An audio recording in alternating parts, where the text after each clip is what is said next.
and welcome back to Kaiserreich. Enemies come at us from the north. Enemies come at us from the south. Enemies come at us from the east. And yet, China still prevails. We have crushed our enemies on the Jiaodong Peninsula. It's probably not what it's called. But anyways, this peninsula. And we are planning to crush our enemies. Take back Wuji, Nantong. Divide the Japanese. Cut them off from their ports. And smash them against the coast. And repeat the process. Meanwhile, our allies, Shaanxi and Xinjiang, are currently smashing the Mongolians in the north. Our allies in Indochina have smashed Siam in the south. And Liangguang and Hunan are doing well against the Japanese in the south part of our country. So, things are going better than they were at the start of last episode. The use of strategy, turns out, it's important. Who would have known? So, I'm going to launch this attack right now.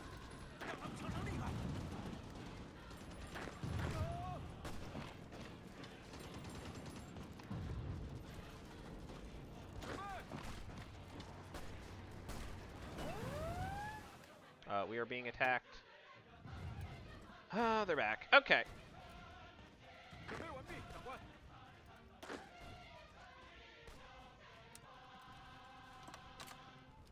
Let's go land here. Or go. Okay, Kiev has fallen. That's good for us. I'm fine with repeating the process. I don't care.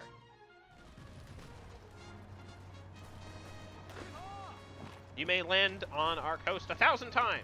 We will still push you back. Great.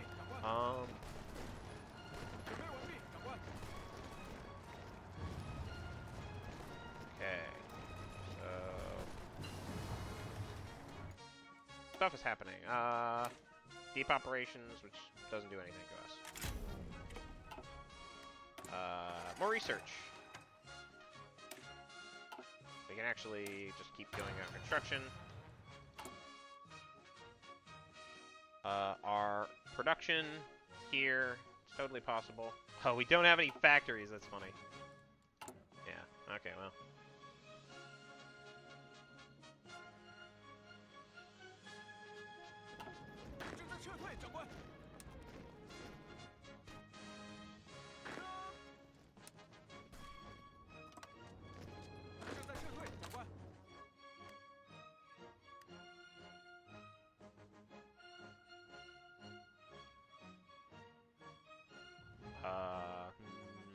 Sorry, I'm just like processing what the heck is going on. Okay. So we have now done the thing we wanted to do. Frankly, we're gonna just grab these 3 dudes, join here. Yellow can join.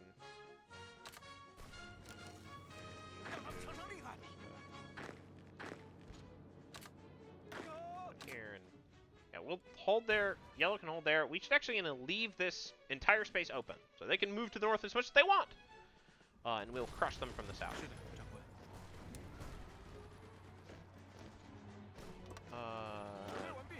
Put everyone there, and extend the line. Nice and good like that.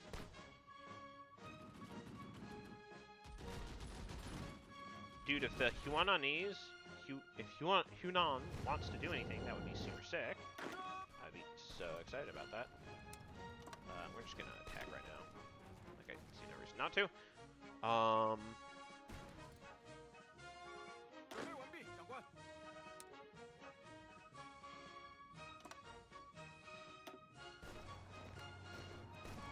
Let's attack north immediately. Reinforce from Shanghai whenever they want. That's really obnoxious. Hence why this isn't really them being trapped anywhere.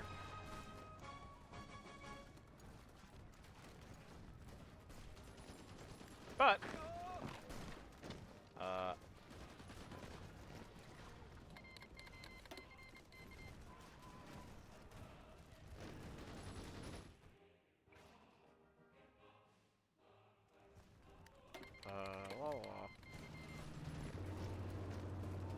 Alright. Popping helmets, dog. Okay. Alright. So, one of the things I've realized is, like, coastal defense for me right now, not important. Paradoxically, totally unimportant. Because the Japanese can absolutely just roll me in terms of coastal defense. I don't think this guy's here anymore. Gonna do that. And except for you, you can stay here. Alright.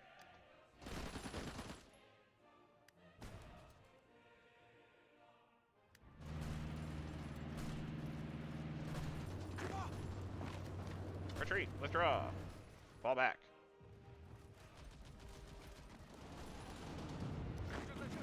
You don't need to attack anyone. No, that's fine. Stay where you are. It's all good.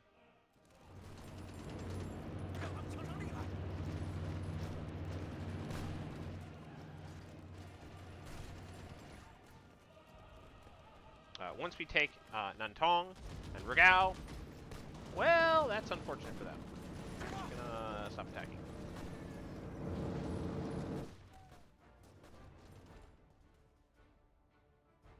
Oh! Hunan has activated. They've decided that, like, we need to actually fight the enemy. Crazy. Which was sort of what we were hoping they would do the whole time.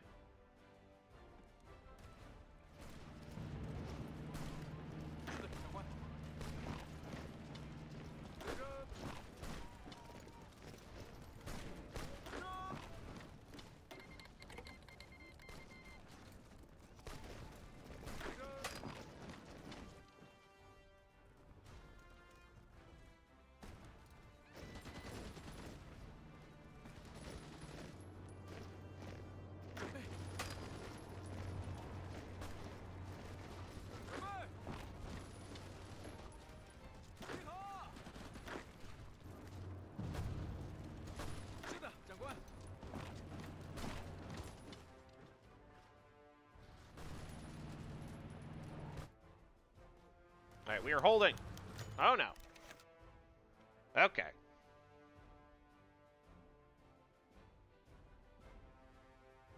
But we get radicalism no matter what.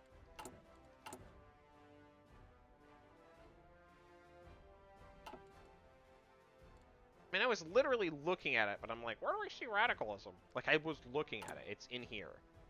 It's in this. It's in here. You just need to scroll around. So radicalism is at 16%, not high. Laws are useless when men are pure, unenforceable. When men are corrupt. That's a good saying. The Kuomintang's involvement with the underground is a complex affair, but certainly not a static one. The nationalist gangs were a major help across the decades. While nationalist gangs were a major help across the decades, providing Republican causes with both shelter and funding during the most dire times, they also have a parasitic influence as the party rises again. Now that the party has come to successfully unify the nation, their former allies have come to collect. It is not always a simple thing to differentiate criminal gangs from revolutionary cells. They often share tactics, such as extortion, secret gathering, and violence during revolutionary times. Many mobsters are insincere in the Republican outlook and have already been rewarded with low positions of power, both to give them an air of legitimacy in their dealings. They burrow themselves into pillars of society, adapting to the post-revolutionary atmosphere. But the corruption, wheeling and dealing, and nepotism has undoubtedly had a corrosive effect, sullying our image as a force for a more egalitarian future. Of course, there are some that are straight-up criminals or opportunists. Those have been the primary target of the recent anti-crime initiatives. But there is now a call to curb misconduct, expelling these unsavory elements with a broad brush. As our government expands and revolutionary enthusiasm has waned in favor of finding stability, we're not finding that right now. Many fear that the party state's resistance to outside criticism leaves it vulnerable to institutionalized corruption and abuse. Defining the difference between a well-connected local power holder and a nefarious mobster in a clean suit may very well make the difference in our nation's future. So, exercise our parasites. Or, they can still be molded to our interest. I think it's high time to exercise these parasites. Excise, not exercise. Excise. Let us excise these parasites. Get out of here, jerks. You doofy. Capturing this is extremely important. If we can capture Rigao, we can ensure that none of the Japanese soldiers on our territory can escape. They can be annihilated and totally crushed.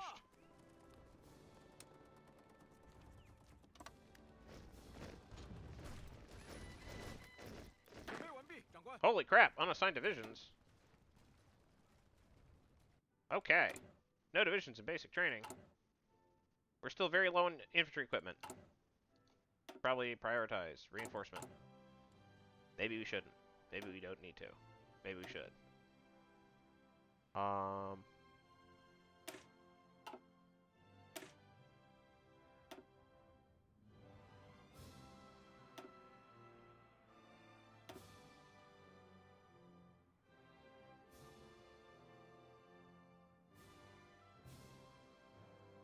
We actually now have the capacity to...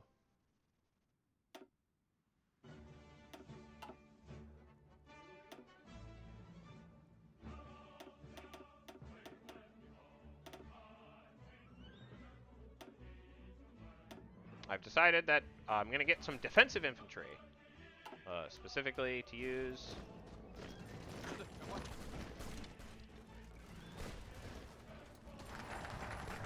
We've established the National Health Administration, getting a lot of political power, and massively improving our economy.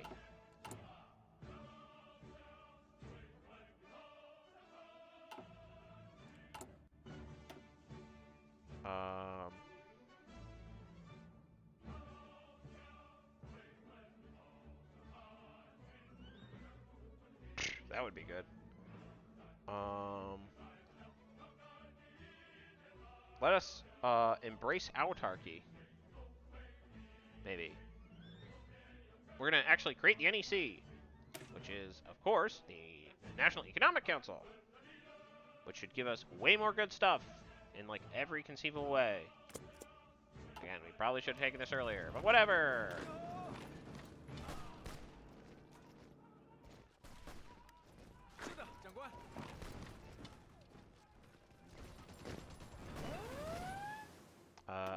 Alright, the Japanese are back. Alright, so here's what we're gonna do.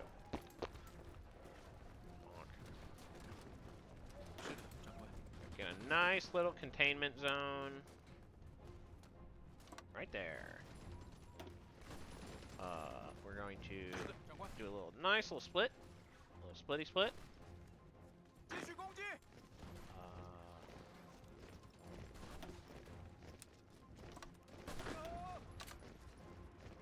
The rest of you can surround over here.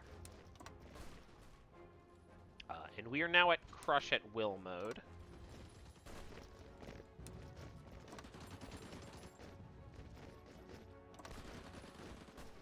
So, you know, crush at will.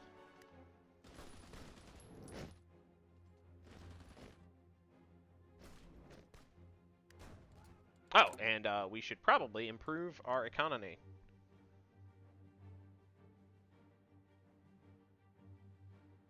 Let's nationalize the Nanjing Electrical Works. And establish the Yongli Chemical Plant. Oh, that gives us a synthetic refinery. That's nice.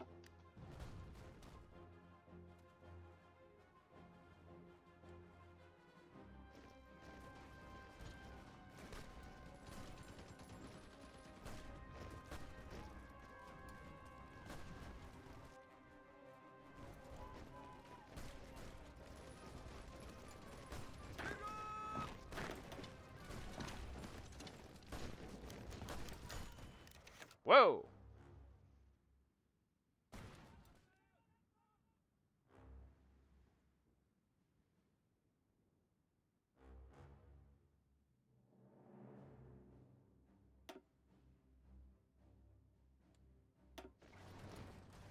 Okay. Random. The port of Nantong has been leased by the League of Eight Provinces to the AOG and its position at the Pass of the Yangtze. I guess we never captured Nantong until now. Allowed to act as a German exclusive alternative to the international city of Shanghai. The establishment of the advancement of the NRA towards the treaty port caused mass panic and unrest among many of its residents. Widespread looting by the Chinese natives combined with scorched earth tactics by the German security forces. Yeah, this is definitely triggering at the wrong time. Have have lit up the sky above Nantong, and the ensuing fires have wiped out many of the textile factories. An exodus of ferries heading south towards Shanghai were overcrowded, unsuited to trips outside the Yangtze, leading to several of the boats capsizing with hundreds of deaths reported. Before the NRA could do anything to control the situation, it's clear that Nantong was a disaster area, long seen an exemplar of how Chinese cities could be modernized. Nantong has effectively been sacked. Well, you know. War sucks.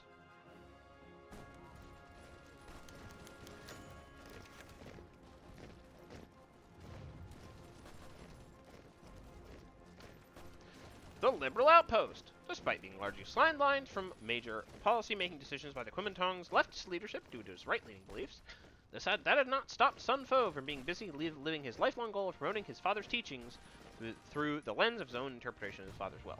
In some ways, carrying on the burden of preserving and disseminating his father's work is a means for which this younger son connects with his distant parent beyond the grave. Aside from the activities in the government, legislature, and party politics, Sun Fo has been noted sponsor for culture. His lieutenants Chong Jianzin and Guang Shenji have created the Chinese Cultural Association, which publishes the magazine Creation. Their most recent endeavor, however, far outstrips a petty magazine in ambition. The Sun Yat-sen Institute for the Advancement of Culture and Education aims to study Dr. Sun's ideas in relationship to general Chinese culture. Although it has received praise, albeit muted, from party leaders, its actual agenda of rallying liberal scholars and thinkers together has cast suspicion about Sun's ambitions. Sun has expressed in private his desire to attract the youth away from what he sees as Marxist influence back towards the three principles. The Institute has announced plans to release an English-language journal called Tianjia Monthly, no doubt to sway foreign opinion, and a domestic-oriented compilation of current events. Containing its influence, however, in the end, might simply be a matter of ignoring it. Sun insists the Institute be funded through private donations as a means of maintaining his reputation for impartiality and independence from the government. In practice, he has leveraged his sway over the executive yuan and municipal government for donations. This money has allowed the Institute to secure contributions of famous scholars, and quietly turning the faucet off would choke their activities. A young man honoring his father should be done on his own time. I think it should be done in his own time.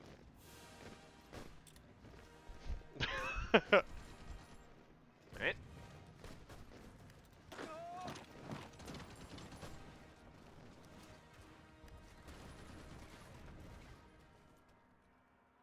So once we're done stomping up and down on the Japanese over here, we can stomp up and down on the Japanese here again.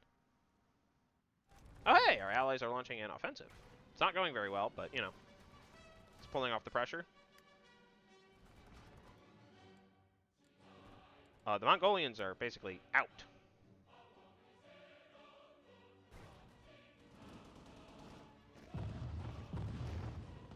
It's all over for Mongolia.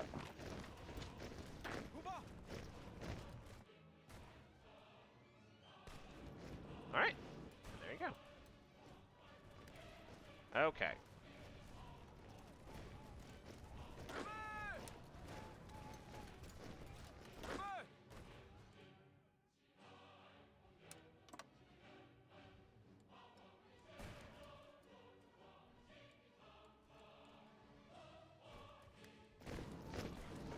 So we're gonna pull back.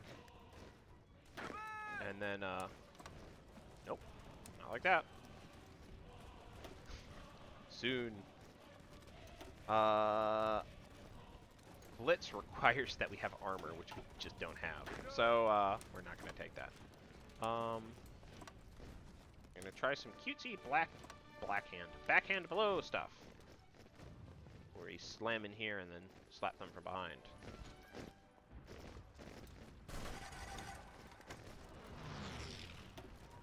Okay. Dangerous naval invasion coming somewhere, somehow.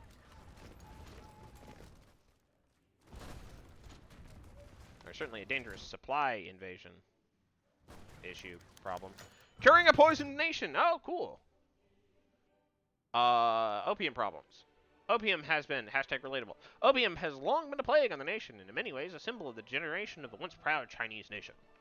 Like an addict who fell from grace, China was brought low by the mass addiction pressed onto it by unscrupulous foreign capitalists and their imperialist backers. Now, if the Kuomintang is to save their nation's soul, they must heal the corruption at its source. With many warlords, officials, and unfortunately even socialists like us profiting off the trade, cracking down on it has been a tall order. It is a ready source of profit. Despite the human costs involved and plenty of other narcotics have flown into the nation in the meanwhile, bureaus, agencies, and non-governmental reforms have all tried with no avail. Though with our recent consolidation of control, there is hope for genuine change this time. To stop it, a series of wide-reaching proposals have been presented by various legal, medical, and social experts. These include various rehabilitation policies, harsh arrests and punishment dealings, and aggressive targeting of opium-producing regions for destruction/replanting.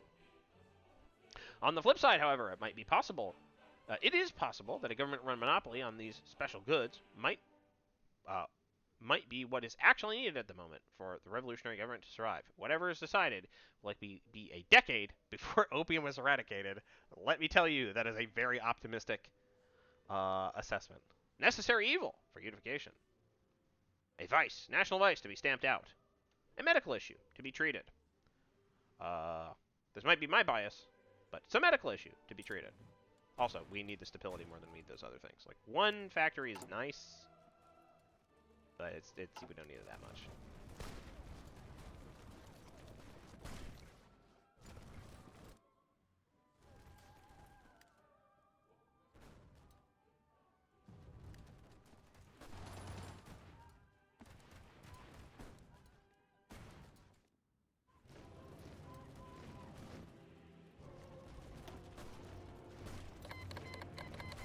We no longer get the effects of tender to the masses. I don't even know what that was. But we're currently fixing the national economy. Oh, Chile has capitulated. I don't really care.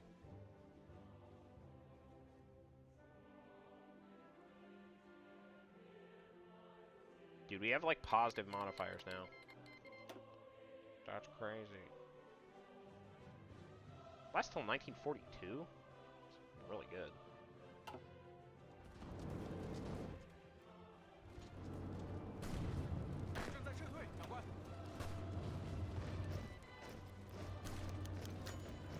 Oh no! Zhang Zizhong has been wounded. Which means we're going to replace him with Wang Yaowu. Oh, the reliable Wang Yaowu. What a guy.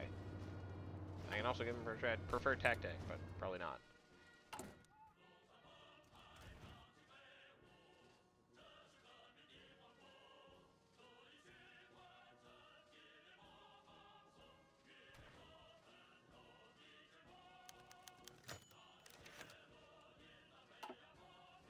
Oh boy. Clashing Titans. While many in the leftist-dominated Kuomintang are grateful for the International's aid and support throughout the years, whatever. Some have not forgotten that the KMT is indeed the Chinese Nationalist Party. Many in the party witnessed the events of the 1900 Boxer Rebellion and forwarded glow up into China, long battered by Western powers. The French journalist and member of the International's military mission in China, André Malraux, has recently returned from China to leave to report to the European Socialist Community on the whereabouts of Chinese National Revolution. While he writes warmly on the members of the Reorganization Comrades Association, he also writes warily of the intense politicization of the National Revolutionary Army, a concept unfamiliar to the French system of militias and the National Guard. I think that's I can't tell if that's supposed to be a joke. Because I know for a fact that the French National Guard is, like, intensely political. Anyways, I guess maybe politicized in, like, a different way. Furthermore, he presents Deng Yanda as in an unflattering and Orientalist light, denouncing the latter as a Bonapartist. In return, Deng has fired back against such accusations by arguing that the MMIC has intervened in the existing structure of the NRA by promoting individuals such as Zhao Enlai, amongst other conflicts. He rumbles that the MMIC behave recklessly, willing to expend Chinese soldiers like their own versions of sepoys or askari. The tirade has invited a difficult look into the NRA's politicization, as more nationalistic members of the NRA have sided with Deng. In contrast, European trained officers have sided with Malraux and the decision made by the MMIC. Facing this potential faux de pas, the leadership of the Kuomintang must act quickly, whether to reprimand the haughty Napoleon in the making, or reprimand the foreign sower of discord. So we can reprimand Deng Yada, or reprimand Andre Malraux. Oy. I mean, I'm gonna side with the people who live here. Though I may need to press a button before I do that.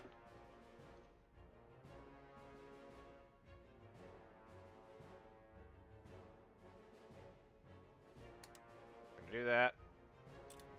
And represent. We're gonna blame the foreigner.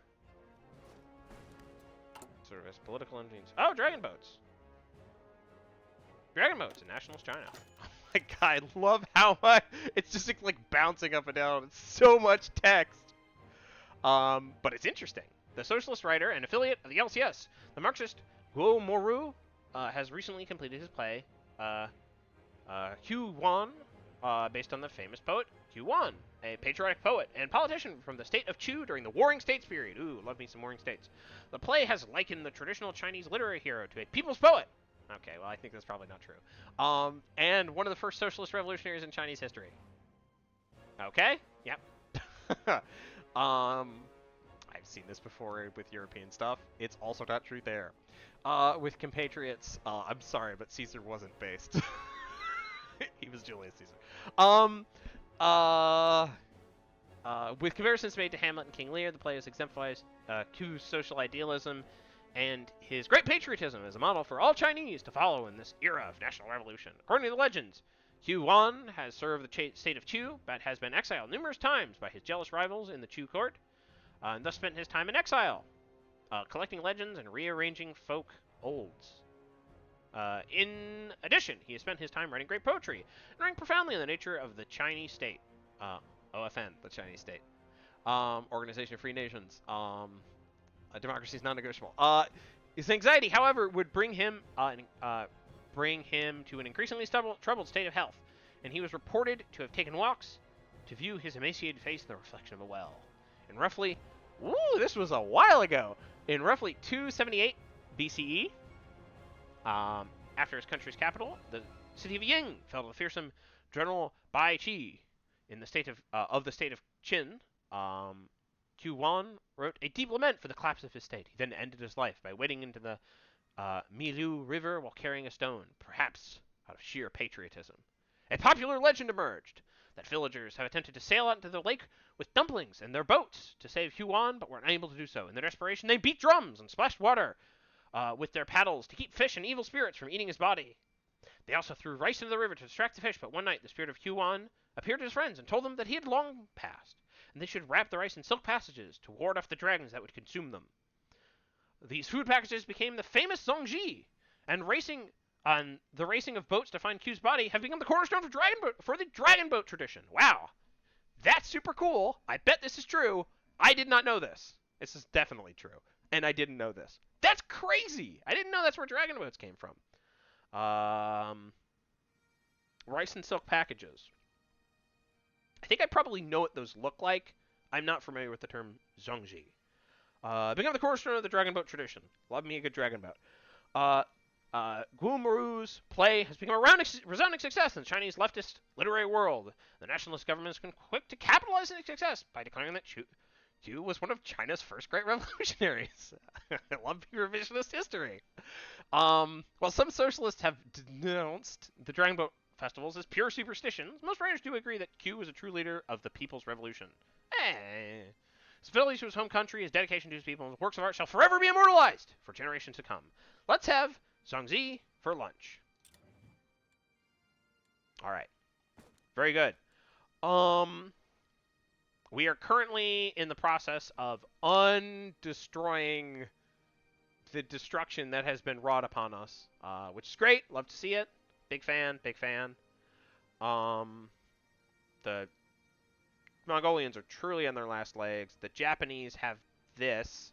But basically, besides, we're about to annihilate that last guy. But besides this big chunk, it's only Manchuria that they still have in their hands. And we have now dealt... wow, we've almost dealt 1 million casualties to the Japanese. Which is great news. I think we stand... we stand on the precipice of victory, though it may be... Not on the precipice. We may not be on the precipice of victory, but I can see it far off in the distance. I will see you in the next episode. Bye-bye.